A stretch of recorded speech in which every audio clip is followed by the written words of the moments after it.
Welcome to Geopolitical News, your channel for geopolitical updates.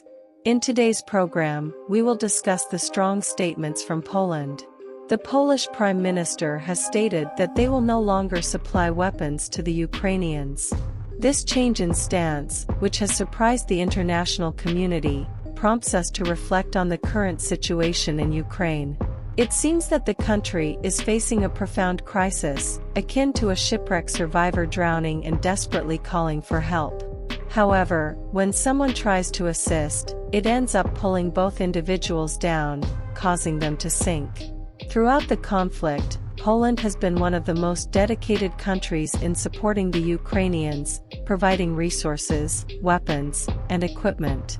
Estimates indicate that Poland sent approximately €3 billion per month in aid. Furthermore, it served as a crucial corridor for transporting supplies to Ukraine. All of this was largely driven by fear of Russia. Since the onset of the Russian offensive, Poland has significantly armed itself, acquiring tanks, fighter jets, and other military equipment from various countries. Today, Poland stands as one of the militarily strongest nations in Eastern Europe. So, why the change in stance towards Ukraine? To comprehend this, it is essential to consider history.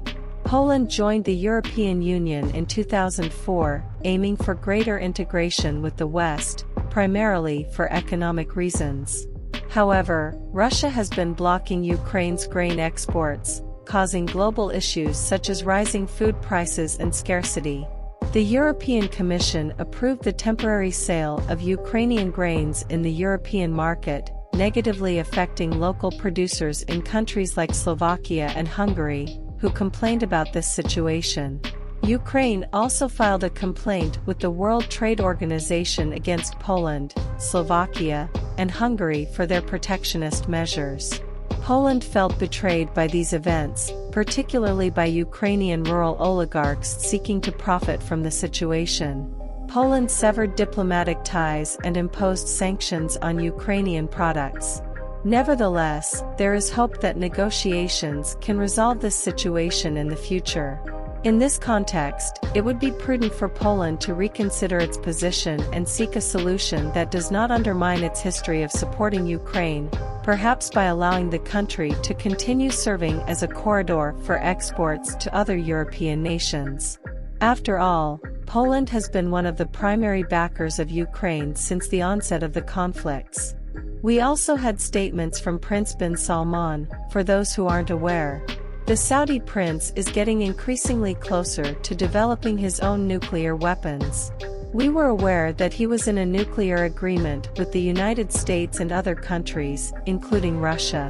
This agreement essentially aimed to end economic sanctions against Iran and open the country to international inspections by the International Atomic Energy Agency. The goal was to determine the level of uranium enrichment in Iran. This agreement was signed in 2015, during President Obama's tenure in the United States. However, in 2018, then President Trump broke this agreement, claiming it was too favorable to the Iranians and that they were enriching uranium beyond permitted limits.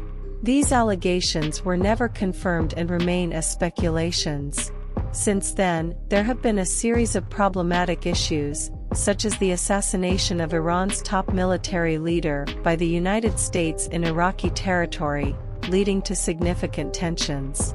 Iran is indeed currently enriching uranium above permitted limits, according to reports.